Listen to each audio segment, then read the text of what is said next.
નમસ્કાર, વામજા એજ્યુકેશનમાં તમારું હાર્દિક સ્વાગત છે।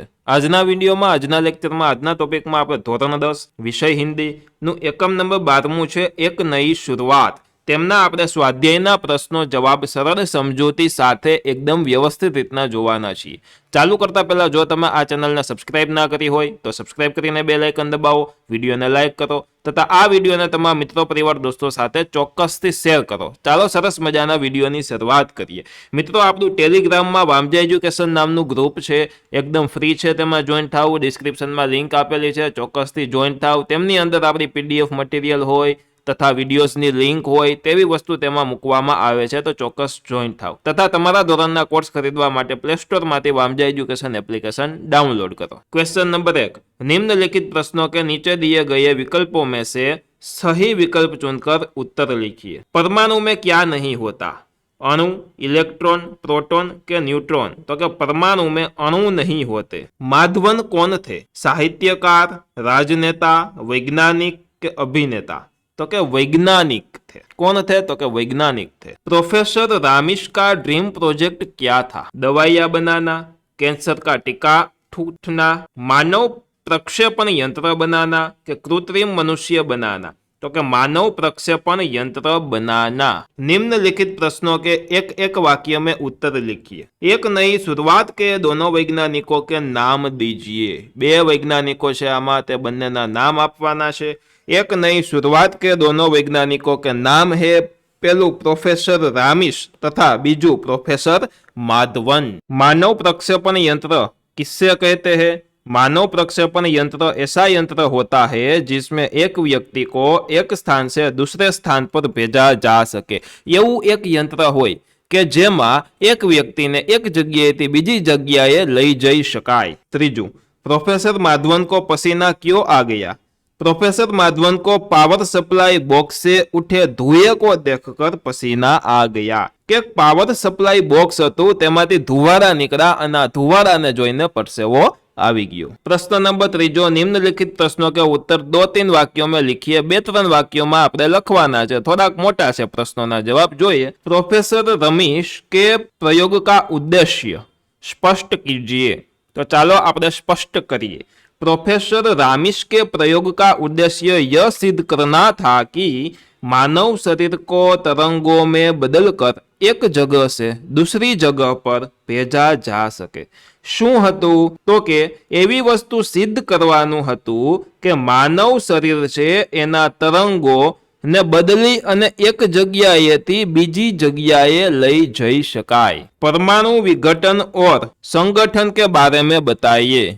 चालो कहिए तो कि परमाणुओं का संगठन, उसमें मौजूद इलेक्ट्रॉन।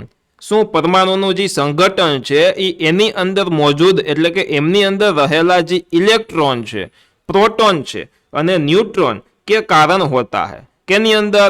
તો કે પરમાણુમાં રહેલા ઇલેક્ટ્રોન, પ્રોટોન અને ન્यूट्रॉनની કારણ હોય છે શું? તો કે સંગઠન। और परमाणु का आकार भी उन्हीं तत्वों के कारण होता है। आ तत्वों ने कारण ज परमाणुओं अलग अलग आकार होय छे। परमाणु का विघटन, उसमें मौजूद इलेक्ट्रॉन, प्रोटॉन और न्यूट्रॉन को उससे अलग करने के किया जा सकता है, अलग करके किया जा सकता है। क्वेश्चन नंबर 3, अणु तथा परमाणु किसे कहते हैं? किसी वस्तु के छोटे छोटे कण को अणु कहते हैं। किसी भी पदार्थ का सबसे छोटा अंश परमाणु कहलाता है, जिसके और टुकड़े नहीं हो सकते। परमाणुओं से मिलकर अणु बनता है। किसी भी परमाणु का आकार उसमें मौजूद इलेक्ट्रॉन, प्रोटॉन और न्यूट्रॉन के कारण होता है। क्वेश्चन नंबर 4, निम्नलिखित प्रश्नों के उत्तर 4-5 वाक्यों में लिखिए। पहलू, ऊर्जा के बारे में संक्षेप में बताइए। ऊर्जा का सरल अर्थ होता है शक्ति। ऊर्जा का मुख्य स्रोत सूर्य है। ऊर्जा हमारे जीवन में गति लाती है। ऊर्जा की विशेषता है कि ऊर्जा को उत्पन्न या नष्ट नहीं किया जा सकता है। ऊर्जा के कई प्रकार है। ऊर्जा को एक रूप से दूसरे रूप में परिवर्तन किया जा सकता है। ऊर्जा ने एक रूप मांथी एटले के एक स्वरूप मांथी बीजा स्वरूप में परिवर्तन करी शकाय छे। विद्युत ऊर्जा को यांत्रिक ऊर्जा में और आणविक ऊर्जा को विद्युत ऊर्जा में परिवर्तन किया जा सकता है। ऊर्जा का उपयोग करके कई कार्य किए जा सकते हैं। ऊर्जा हमारे जीवन के लिए अत्यंत आवश्यक है। ऊर्जा के बिना जीवन की कल्पना करना मुश्किल है। એટલે કે ઊર્જા વગર જીવનની કલ્પના કરવી અઘરી છે, મુશ્किल છે। બીજો પ્રશ્ન, लेखक की दृष्टि से मनुष्य को एक स्थान से दूसरे स्थान पर कैसे भेजा जा सकता है? विज्ञान के अनुसार किसी भी वस्तु को उनके मूल तत्वों में तोड़कर और फिर से नए मूल तत्वों को जोड़कर उसके मूल स्वरूप में लाया जा सकता है। तरंगों में उसे विभाजित करके एक जगह से दूसरी जगह भेजा जा सकता है। लेखक के अनुसार मानव शरीर विभिन्न तत्वों से मिलकर बनता है। विभिन्न એટલે કે अलग अलग तत्वों મળીને બને છે। मानव शरीर को उसके मूल तत्वों में विभक्त करके विशेष तरंगों में परिवर्तित करके एक स्थान से दूसरे स्थान पर भेजा जा सकता है और फिर मूल स्वरूप में प्राप्त किया जा सकता है। એટલે કે તરંગોને બદલીને એક જગ્યાએથી બીજી જગ્યાએ લઈ જઈ શકાય અને ફરી પાછું તેમને મૂળ સ્વરૂપમાં લાવી શકાય છે। प्रोफेसर रामिस के साथ प्रोफेसर माधवन की पहली मुलाकात कब और कैसे हुई थी? કેવી રીતના મુલાકાત બંને પ્રોફેસરોની થઈ હતી? તો કે ગરમિયા કે દિન में એટલે કે ઉનાળાના દિવસો હતા એમાં प्रोफेसर माधवन और प्रोफेसर रामिस के खास दोस्त एक दोस्तार था बेना एनु नाम छे आनंद का सिफारिश पत्र लेकर पहली बार उनकी लैब में उसे मिलने पहुंचे। तब प्रोफेसर रामिस अपने कंप्यूटर पर अपना काम कर रहे थे। कौन? तो कि प्रोफेसर रामिस हता, ये एमना कंप्यूटर पर एनु काम करता हता। माधवन का परिचय जानने के बाद प्रोफेसर रामिस ने प्रोफेसर माधवन को अपने साथ काम करने की अनुमति दे दी। એટલે કે પ્રોફેસર માધવનનું કામ જાણી અને પ્રોફેસર રામિસને એમની સાથે કામ કરવાની છૂટ આપી દીધી, अनुमति આપી દીધી और अपना सहायक बना लिया એટલે કે એમના સાથીદાર બનાવી લીધા। इस तरह प्रोफेसर रामिस के साथ प्रोफेसर माधवन की पहली मुलाकात हुई। मानव प्रक्षेपण प्रयोग से संबंधित जानकारी दीजिए। तेमना संबंधित जानकारी आपवानी छे तो चालो दઈએ।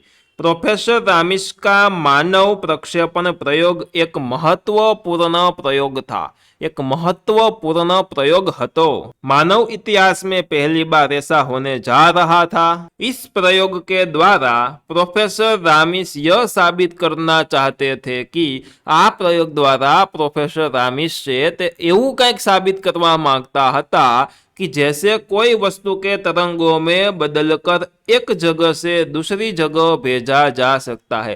कि दाखला तरीके कोई एक वस्तु है एना तरंगों में बदलाव करी तेमने एक जगह बीजी जगह मोकली सकाय। उसी तरह से मानव शरीर को भी उसके मूल तत्वों में विभक्त करके એટલે કે મનુષ્યનું શરીર છે એમને પણ એમના મૂળ તત્વોમાં વિભક્ત કરી અને તરંગિત અવસ્થામાં એટલે કે એને તરંગમાં બદલી મનુષ્યના શરીરને અને એક જગ્યાએથી બીજી જગ્યાએ મેં કहीं भी भेजा जा सकता है એટલે કે એક જગ્યાએથી બીજી જગ્યાએ મોકલી શકાય और उसके मूल स्वरूप में भी वापस लाया जा सकता है। એટલે કે મનુષ્યનું શરીર છે એને તરંગોમાં બદલી એક જગ્યાએથી બીજી જગ્યાએ મોકલી દીધા તરંગોને અને ઈ તરંગોને ફરી પાછા એમના મૂળ સ્વરૂપમાં એટલે કે ફરી પાછા મનુષ્યના શરીરમાં લાવી શકાય। प्रोफेसर रामिस ने यह प्रयोग खुद पर किया और स्वयं को तरंगों में बदलकर एक जगह से दूसरी जगह पहुंचने में कामयाब हुए। क्वेश्चन नंबर 5 नो पहलो जो क्वेश्चन नंबर 5 नी अंदर अलग अलग प्रश्न छे। एमानो पहलो प्रश्न, सूचना अनुसार उत्तर दीजिए। विरोधी शब्द बनाइए। आमा विरोधी शब्द आपणे बनावाना छे। सामान्यनु थाय असामान्य, शुरुआतनु थाय अंत। शुरुआत एटले के शरूआत, अंत एटले के पूर्ण अंत। असंभव एटले के शक्य न होय तेवुं, संभव एटले के शक्य होय तेवुं। शक्तिशाली एटले के मजबूत, शक्तिवाळुं। शक्तिहीन एटले के मायकांगला। आनंद एटले के खुश। शोक एटले के दुख। जटिल एटले के अघरू। सरल एटले के सहेलू। हवे प्रश्न नंबर 5 नो बीजो प्रश्न, भाववाचक संज्ञा बनाइए। भाव छे एवी भाववाचक संज्ञा बनावानी छे। जेम के मानव, हवे एमां भाव आपणे जगाडवो होय तो मानवता, अपना, હવે એમાં ભાવ જગાડવો હોય તો કે અપનાપન, આ અપનાપન એક ભાવ થયો. બચ્ચા, હવે એનો એક ભાવ એટલે કે બચપન, આ એક ભાવ થયો. ક્વેશ્ચન નંબર 5 નો હવે ત્રીજો પ્રશ્ન, કર્તુવાચક સંજ્ઞા બનાવીએ તો કે વિજ્ઞાન તો કે વૈજ્ઞાનિક, આવી સંજ્ઞાઓને કર્તુવાચક સંજ્ઞા કહેવાય. જોજો, ઇતિહાસ તો કે ઇતિહાસનો અભ્યાસ કોણ કરે? ઇતિહાસકાર, તો ઇતિહાસકાર. વિશ્લેષણ, વિશ્લેષણ કરનારને શું કહેવાય? વિશ્લેષક. કમાન્ડ, કમાન્ડ આપનારને શું કહેવાય? કમાન્ડર. હવે પ્રશ્ન નંબર 5 નો ચોથો પ્રશ્ન, વિશેષણ બનાવીએ. શરીરનું વિશેષણ શારીરિક, ક્ષણનું વિશેષણ ક્ષણિક, આનંદનું વિશેષણ આનંદિત, વાસ્તવનું વિશેષણ વાસ્તવ. આની સાથે સાથે આ પાઠના સરસ મજાના સ્વાધ્યાયના પ્રશ્નો જવાબ સચોટ અને સંપૂર્ણ રીતના પૂરા થાય છે. આશા રાખું છું કે તમારે જેવા પ્રશ્નોના જવાબ જોતા હતા તેવા તમને મળી ગયા હશે. જો મળ્યા છે, વિડીયો ગમ્યો છે તો વિડીયોને ચોક્કસ લાઇક કરો. ચેનલને સબસ્ક્રાઇબ ન કરી હોય તો સબસ્ક્રાઇબ કરીને બેલ આઇકન દબાવો તથા આ વિડીયોને તમારા મિત્રો પરિવાર દોસ્તો સાથે ચોક્કસથી શેર કરો. તથા આપણા ટેલિગ્રામ ગ્રુપમાં જોડાવા માટેની લિંક ડિસ્ક્રિપ્શનમાં આપેલી છે, સાવ ફ્રી છે, તો ચોક્કસ જોડાવ.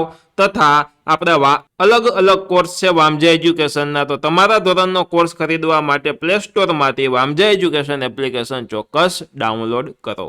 ફરી મળશું એક સરસ મજાના નવા વિડીયો સાથે. ફરી પધારો. બાય, જય હિન્દ, વંદે માતરમ. આવજો. ધન્યવાદ.